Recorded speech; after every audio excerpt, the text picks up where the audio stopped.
আসসালামু আলাইকুম এভরিওয়ান, কেমন আছো তোমরা সবাই? নতুন একটা ভিডিও নিয়ে হাজির হলাম। এত দ্রুত কোথায় যাচ্ছি আমরা আবারও যাচ্ছি গ্রামে। এবার গ্রামে দিনগুলো কিভাবে কাটালাম, কি কি করলাম, সবকিছু থাকবে এই ভিডিওতে। তো এখন আমরা পদ্মা সেতু পার হচ্ছি।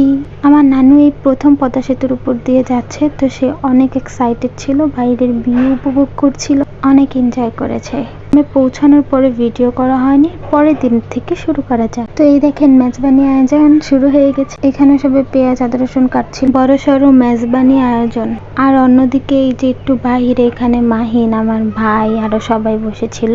আর ওই যে ওই দূরে দূরে দুজনকে দেখা যায়, দুই ছাগলকে দেখা যায়। দুই ছাগল বানাচ্ছে, তারা খুবই ব্যস্ত এই কাজে।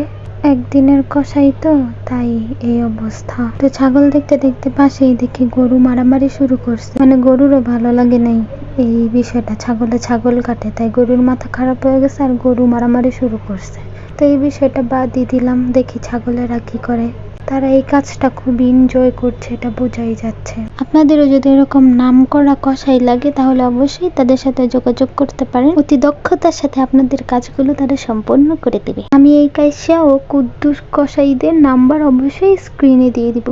এখানে আমার আরেক ভাই বসে আছে, সে হচ্ছে মাংসগুলো বানাই দিবে। তাই তো অনেক তো মাংস কাটাকাটি দেখলাম, তো আসেন অন্যদিকে একটু যাই। এইখানে আমার মেজো চাচি আর চাচা দেখেন কি করছে। তারা এখানে তাদের গাভীর থেকে দুধ দোয়াচ্ছে, তো ভাবলাম একটু ভিডিও করে নেই।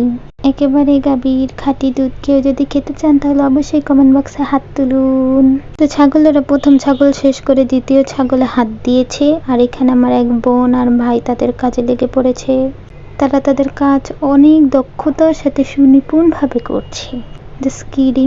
এখানে ঘরের ভিতরের কাজও প্রায় শেষ। চলেন একটু দেখে আসি রান্নাঘরে কে কি করছে। এখানে আসার সময় দেখে একটা মুরগি এমন ভাবে শুয়ে আছে, ভাবছে যে মারা গেছে, কিন্তু না যাওয়ার সাথে সাথে এমন দৌড় দিছে, বাবারে বাবা।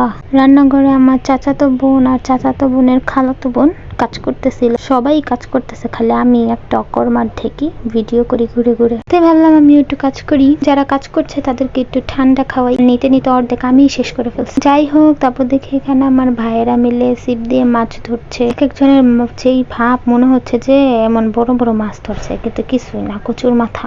অনেকক্ষণ অপেক্ষার পর আর অনেকক্ষণ চেষ্টার পর অবশেষে অনেকগুলাই মাছ ধরছে, অনেক বড় বড় মাছ, বুঝছেন? দেখেন কত বড় বড় মাছ, বালতিতে জায়গাই হচ্ছে না। এমন মাছ আপনারা কোনোদিন ধরতে পারছেন? স্পেশাল। আর এই সাইডে দেখেন হাঁসের কতগুলা গেদা বাচ্চা দৌড়াদৌড়ি করছে, দেখতে ভালোই লাগে, তাই না? আপনাদের কি লাগবে বলেন, একটা পকেটে করে নিয়ে আসি আপনাদের জন্য। ও এটা কি আমার ভাই মাহিন?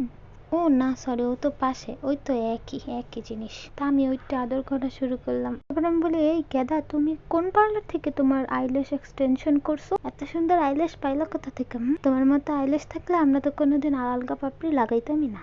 কথা শুনে গেদা রাগ করে চলে গেল। তারপর এখানে আসলাম সজনে পাতা পাড়তে। সজনে পাতা কিন্তু সুপার ফুড, আমাদের ত্বক ও চুলের জন্য খুবই উপকারী। এই যে আমি একটা পলিথিন নিয়ে নিয়েছি এগুলো সংগ্রহ করব বলে। গ্রামে গেলে এরকম মেহেদি পাতা, সজনে পাতা আরো অনেক কিছু টুকটাক আমার নেওয়া হয়। এই দেখেন কতগুলো নিয়েছি, আরো নিব তো কিছুই না। আর এখানে আমার বোনে দেখে এত বড় লাঠি নিয়ে আর নড়তেই পারছে না।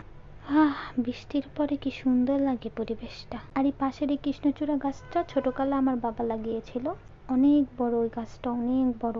আর এই তো কৃষ্ণচূড়া গাছের পাশে এখানে একটা তাল গাছ আছে, যে তাল হয়ে আছে। তাল খাবেন? তাল থাক, তাল আর খাওয়া লাগবে না, চলো সজনে পাতার দিকে যাই। এখানে আমার ভাই আর বোন সজনে পাতা পাড়ার জন্য মারামারি শুরু করেছে। অনেকগুলা পেরেছেও, এই দেখেন সব আমি ঢাকায় নিয়ে যাব। এইখানে একটা মজার বিষয় হয়েছে, মানে সজনে পাতা পারছে আর ওই ছাগলগুলা ভাবছে কি ওর খাওয়ার জন্য হয়তো পারছে। আমি এখানে এরকম ভেঙে ভেঙে নিতেছিলাম আর দেখি ছাগল এসে আক্রমণ শুরু করছে, ভাবছে যে ওদের খাবার। তো এমন শুরু করছে, আমি তো ভয়ে দিছি এক দৌড়। এই দেখেন মা আর বাচ্চা কাচ্চা গেদাগুদা নিয়ে আসছে এখানে সজনে পাতা খেতাম। কে এগুলো কি তোমাদের জন্য পারছে? এগুলো আমি ঢাকায় নিয়ে যাবো। যাও ফুটো এখান থেকে। দিলাম একটা দৌড় দিয়ে নিয়ে চলে গেলাম আমাদের কাকিদের কাছে আর বললাম এগুলো একটু বেছে দেন না। তো সবাই এর ওখানে বাছা শুরু করলো আর গল্প জুড়ে দিল। দুঃখের বিষয় হচ্ছে আমাদের মেজবানি খাওয়া দাওয়া হয়েছিল রাতে, কিন্তু আমি ওইটা ভিডিও নিতে পারি নাই, এর জন্য এক্সট্রিমলি সরি। তো আজকের ভিডিওটি এই পর্যন্ত। আপনাদের যদি ভালো লেগে থাকে অবশ্যই লাইক কমেন্ট করবেন আর আমার নিত্য নতুন ভিডিও পেতে আমার চ্যানেলটি সাবস্ক্রাইব করে আমার পাশে থাকবেন। আসসালামু আলাইকুম।